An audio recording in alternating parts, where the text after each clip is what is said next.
AITAH for leaving my boyfriend of 8 years, after he ruined my birthday and told my brother that he needed to change his clothes? Okay, deep breath. I'm still trying to process everything that happened, and honestly, putting it out there feels like the only way to make sense of it. So, the title pretty much sums it up: AITAH for leaving my boyfriend of 8 years after he completely ruined my 30th birthday and told my brother he needed to change his clothes? 8 years. That's almost a decade. We built a life, routines, inside jokes. He knew my family like his own, or so I thought. He knew my quirks, my fears, my dreams. He knew me. Which is why his behavior yesterday blindsided me so completely, leaving me reeling and questioning everything I thought I knew about the man I loved. Let me start at the beginning, because the whole day felt like a slow-motion train wreck leading up to that final, explosive moment. Yesterday was my birthday, the big 3-0. I wasn't after anything extravagant. Honestly, the thought of a huge party stressed me out. All I wanted was a simple, nice day with him, maybe hit a few favorite shops, grab a delicious meal at that Italian place downtown I love. Quality time, you know? He lives about an hour and a half away, a distance we'd navigated for years, sometimes easily, sometimes with frustration, but always making it work. He'd specifically told me the night before, "Call me as soon as you wake up, babe. I want to get down there early and spend the whole day celebrating you." So, naturally, the moment my eyes fluttered open around 9 a.m., sunshine streaming through the window, the first thing I did was grab my phone and text him, "Morning. I'm up whenever you're ready." I felt that little flutter of anticipation, picturing a relaxed day unfolding. I got myself ready, humming a little tune, picked out a cute outfit, and decided to run a few quick errands while I waited, grab coffee, pick up a small cake just in case my siblings popped by later. Simple stuff. But the hours started to tick by. 10 a.m. became 11 a.m., then noon. Silence. I sent another text around 12 p.m., trying to keep the tone light. "Hey, just checking in. Any ETA?"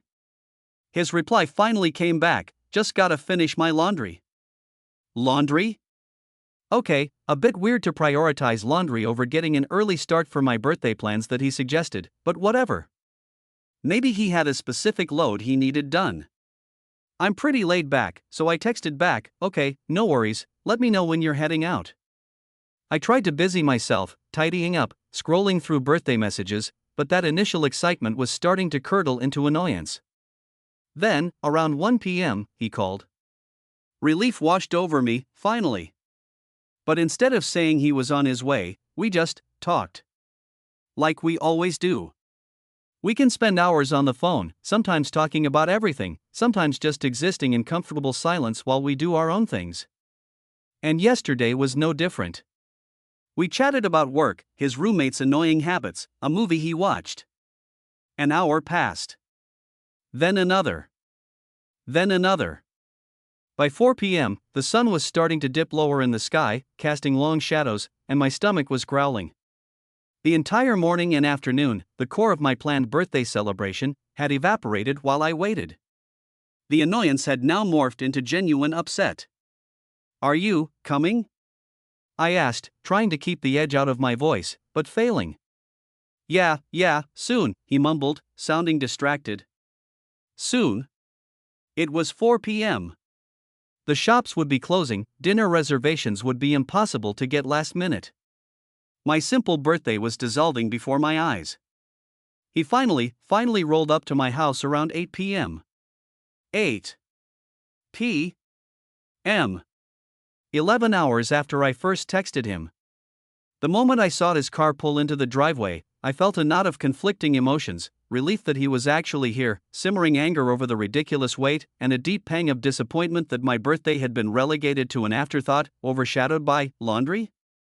He got out of the car, and I could immediately tell he was in a mood. His face was tight, his movements jerky. But honestly, so was I. I hadn't eaten a single thing all day, waiting for our planned meal, and the hunger was making me shaky and irritable. "Happy birthday," he said, the words sounding flat, forced. He didn't even have flowers or a card, which wasn't like him, especially not for a milestone birthday. He usually made an effort. Something felt incredibly off, way beyond just being late. Now, earlier in the day, feeling the plan slip away, I had texted my siblings, my older sister and my younger brother, asking if they wanted to join us for dinner whenever he finally arrived, figuring a group thing might salvage the evening. They both agreed, happy to celebrate with me. My younger brother, Alex, who's 21, arrived just before my boyfriend did. Alex is openly gay and has this amazing, unique sense of fashion. He expresses himself through his clothes, always has, and we all love him for it. Yesterday, he was wearing black shorts, not super short, maybe mid-thigh, a dark-colored crop top, but he also had a stylish, open button-down shirt over it, so you barely noticed the crop top underneath unless you were really looking. Honestly, the overall look was cool, alternative, and completely him. He probably had on more layers than I did in my sundress. My boyfriend, let's call him Dave, saw Alex standing right there in the living room when he walked in. They exchanged brief hellos. Dave didn't say a word about his outfit. Nothing. We all piled into Dave's car, me, Dave, Alex, and my sister, Sarah. The plan was to finally go to that Italian restaurant. The mood in the car was thick with unspoken tension. I was still fuming about the delay, Dave was radiating negativity, and my siblings were probably picking up on the weird vibes.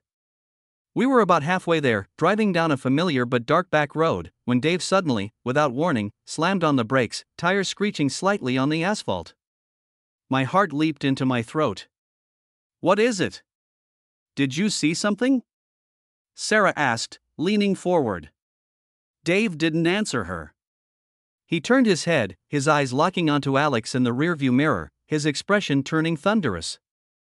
"I can't do this," he spat out, his voice tight with a strange kind of fury I'd never heard before. "I'm not walking into a restaurant with you dressed like that." He gestured vaguely towards Alex. Silence descended, thick and suffocating. Alex just stared back, confusion and hurt flickering in his eyes. "Like what?" Alex asked quietly. "Like that."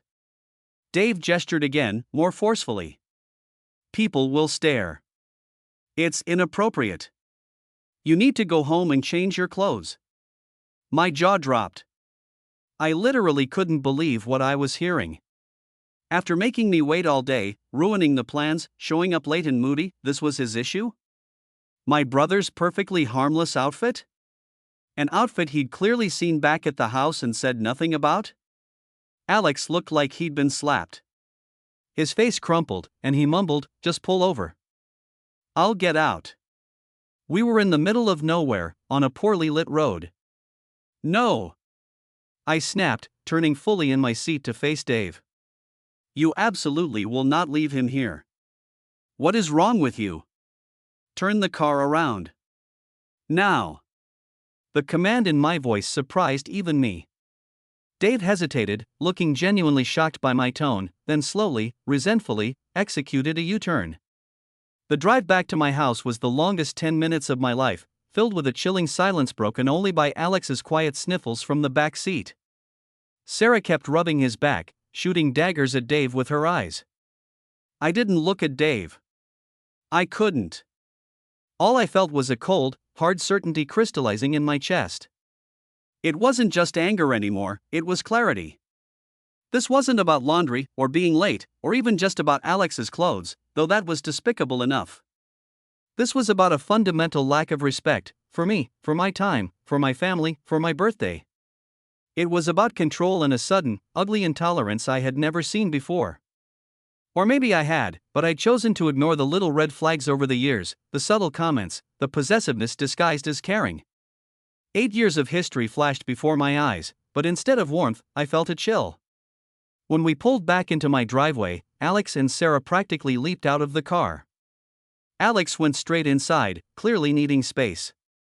Sarah paused, gave Dave a look that could curdle milk, and followed her brother. I turned to Dave, who was still sitting rigidly behind the wheel, staring straight ahead. "Get out," I said, my voice dangerously calm. He looked at me, surprised. "What?" "Get out of the car. We need to talk." We stood awkwardly on my lawn under the porch light. "I don't understand what just happened, Dave," I began, but telling my brother to change his clothes, "after you ruined my entire birthday dash," he cut me off. It was disrespectful, him showing up like that. Disrespectful? He looked fine. You saw him before we left. What changed in 10 minutes? He shifted his weight, avoiding my eyes. I couldn't walk in there with him looking like that. The way he stumbled over the words, the sudden intensity of his reaction, it felt disproportionate, almost panicked. And then, a strange thought hit me. The laundry. The hours on the phone, him sounding distracted. The lateness. The moodiness. The sudden outburst about Alex's clothes only after we were heading to a specific, public place. Was it really about the clothes? Or was it about being seen with Alex dressed that way? Or maybe, being seen at all? Dave, I asked slowly, a horrible suspicion dawning, why were you really so late today? Was it just laundry? He flinched. Actually flinched. I told you, I had stuff to do. Stuff? For 11 hours? Stuff that made you completely blow off my birthday? He wouldn't meet my gaze. He stared at his shoes, then mumbled something under his breath. What? I asked. Speak up. He looked up, and his eyes were filled with a weird mix of defiance and shame. I ran into my cousin. At the laundromat. And her husband. They don't know about us. Us? What did he mean, they didn't know about us? We'd been together 8 years. I'd met his parents, his sister, his friends. What are you talking about?